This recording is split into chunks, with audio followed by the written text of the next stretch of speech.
औज़ुबिल्लाहि मिनश्शैतानिर्रजीम बिस्मिल्लाहिर्रहमानिर्रहीम अस्सलामुअलैकुम वरहमतुल्लाहि वबरकातुहू। सूरह नमल है मेरे सामने और सूरह नमल की आयत नंबर 26 है, पारा नंबर 19 है और रुकू नंबर 17 है। आयत नंबर 25 तक, आयत नंबर 32 से आयत नंबर 22 से 25 तक सुलेमान अलैहिस्सलाम के सामने हुदूद का पेश होना और उज़र पेश करना कि मैं किसी मकसद के लिए गायब था, और वो मकसद अल्लाह तबारक व तआला सुलेमान अलैहिस्सलाम के सामने पेश करना और मकसद के मुताबिक सुलेमान अलैहिस्सलाम को आगाह करना कि मैं एक मुल्क के सबा से आया हूँ और वहाँ ये मनाज़र देख के आया हूँ।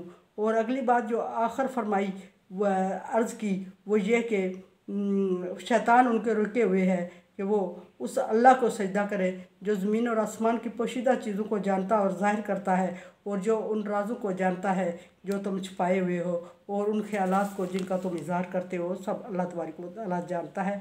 उस अल्लाह की इबादत से शैतान अहले सबा को रोके हुए है। फिर उसने अगली बात अर्ज़ की कि अल्लाह तबारक व तआला की तारीफ़ बयान करते हुए फरमाई कि अल्लाह ला इलाहा इल्ला हुवा रब्बुल अर्शिल अज़ीम। अल्लाह तबारक व तआला वो माबूद है जिसके सिवा कोई इबादत के लायक नहीं, और वो अर्श अज़ीम को पालने वाला या बढ़ाने वाला, परवरिश करने वाला है। अब यहाँ तक बात हुदूद ने सुलेमान अलैहिस्सलाम से ज़िक्र कर दी। देखते हैं कि सुलेमान अलैहिस्सलाम क्या जवाब देते हैं हुदूद को। क्या इसकी बातों से मुतमईन हो जाते हैं या नहीं होते, और अगर नहीं होते तो क्या जवाब दे रहे हैं। सुलेमान अलैहिस्सलाम चूँकि जानते थे, परिंदों की ज़ुबान जानते थे, उनका अंदाज़ गुफ्तगू भी जानते थे। सुलेमान अलैहिस्सलाम को ये भी अंदाज़ा हो गया था कि हुदूद सच कह रहा है, इसकी इतनी मजाल नहीं है कि मेरे सामने झूठ बोले और झूठ पर कायम रहे। लेकिन फिर भी सुलेमान अलैहिस्सलाम ने मसलियत के मुताबिक हुदूद से फरमाया कि सनंजुर असदक्ता अम कुंता मिनल काज़िबीन, जल्द ही मुझे इल्म हो जाएगा या मैं समझ जाऊंगा कि तू सच बोलता है या झूठ बोलता है। अब इसकी दो मसले ये, क्या सुलेमान अलैहिस्सलाम जो परिंदों की ज़ुबान जानते थे, जो उनके अंदाज़ गुफ्तगू को जानते थे, क्या उन्हें ये समझ नहीं आई कि सुलेमान अलैहिस्सलाम फौरी समझ नहीं आई कि सुलेमान अलैहिस्सलाम के हुदूद उनके सामने सच बोल रहा है या झूठ बोल रहा है? क्या वो वाकई नहीं समझ सके थे? और अगर समझ सके थे तो उन्होंने ये क्यों फरमाया कि मैं जल्द ही मुझे आगाही हो जाएगी, या जल्द ही समझ लूँगा, या जल्द ही तुम्हें समझा दूँगा कि तू सच बोलता है या झूठ बोलता है? पहली बात यह है कि जो भी पैगंबर कोई बात जानता है, गैब जानता है, या जितना जानता है उतना ही जानता है जितना उसको अल्लाह तबारक व तआला की तरफ से आगाही होती है। और सुलेमान अलैहिस्सलाम को भी अल्लाह तबारक व तआला की तरफ से अभी वही नहीं हुई थी कि हुदूद ने सच बोला है या झूठ बोला है, इस वजह से फरमाया। या दूसरी बात ये भी कि सुलेमान अलैहिस्सलाम ने हुदूद को कुछ वक्त दिया कि अगर उसने थोड़ी बहुत बात मुबालगा आराई की हो तो वह उस बात को समझ ले और अपनी बात को सच और सही बयान करे। ये सुलेमान अलैहिस्सलाम ने हुदूद से फरमाया कि मैं जान लूँगा, मुझे समझ आ जाएगी, मुझे इल्म हो जाएगा कि तू सच बोल रहा है या झूठ बोल रहा है। फिर सुलेमान अलैहिस्सलाम ने इसके बाद उसी हुदूद की ज़िम्मेदारी लगा देते हैं। फरमाया कि इज़हाब भी किताबी, कि मेरा इस खत, अब इल्म हासिल करने के लिए सुलेमान अलैहिस्सलाम ने उसी को ज़रिया बनाया, और ज़रिया बनाते हुए फरमाया कि मेरे इस किताब के, मेरे इस खत के साथ तू जा, वापस जा, जिस मुल्क से तू आया है, जिस तू मलका की बात कर रहा है कि वो सूरज की पूजा कर रही है वो और उसकी कौम सारी, उसके पास मेरा ये ख़त लेके वापस जा। मेरा इज़हाब भी किताबी हाजा, मेरा एक ख़त उसकी तरफ लेके जा, फ़अल की, और तू ये जाके उस तक पहुँचा या उस तक फेंका। अब यहाँ दो मराद ली जाती हैं, एक ये कि उसको पहुँचा के आना, किसी तरह भी उस तक पहुँचाना, दूसरा ये कि ऊपर से गिरा देना, अलकी, उसके ऊपर गिरा दे, जैसे कि परिंदों की आदत के मुताबिक चूंच में डाल के ले जाना और उसको उस पर गिरा देना।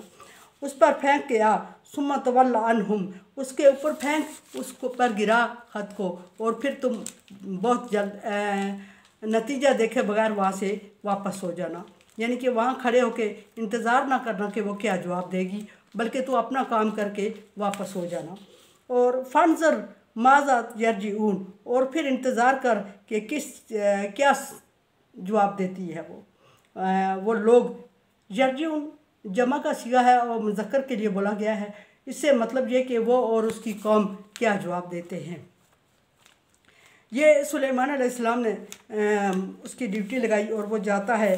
कालत, उसके जाने के बाद, उसके ख़त पहुँचाने के बाद अब मसला ये है कि वो क्या जवाब देती है। कहा यह जाता है कि जब हुदुद ने सुलेमान अलैहिस्सलाम का दिया हुआ ख़त पहुँचाया तो मलका बल्कीस को तक पहुँच गया, और जब उस तक पहुँच गया तो उसने उस ख़त को खोल के पढ़ा।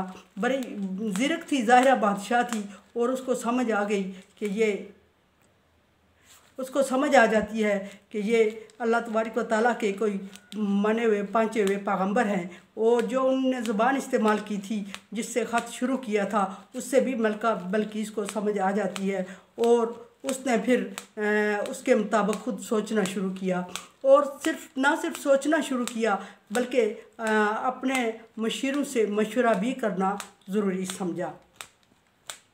उसके बाद मलका ने ख़त पर सोचा और ख़ुद अपने तय ये तय कर लिया, समझ आ गई उसको कि ये अल्लाह तबारक व तआला के नाम से शुरू हुआ ख़त है और ये किसी पैगम्बर का है।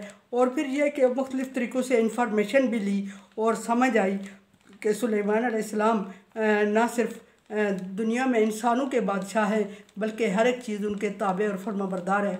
जितनी उसकी समझ में बात, जितनी उस तक इंफॉर्मेशन पहुँची, उसके मुताबिक उसने सुलेमान अलैहिस्सलाम के मनसब का अंदाज़ा लगा लिया और उसको अपने तय ये समझ आ गई कि अब ईमान लाए बगैर कोई चाराकार नहीं है।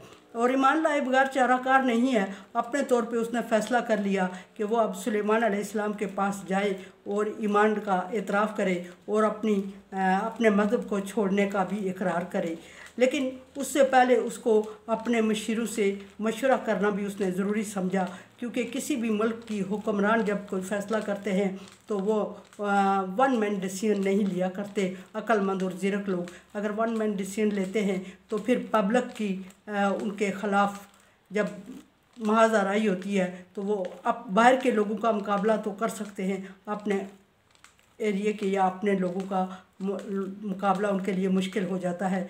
सो इसीलिए मलका बल्कीस ने इस चीज़ को समझने पे टाइम लिया और फिर अपनी रियाया को बुलाने का फ़ैसला किया और रियाया में से भी ख़ास जो उसके मुशीर थे उनसे मशवरा लेने का फ़ैसला भी किया।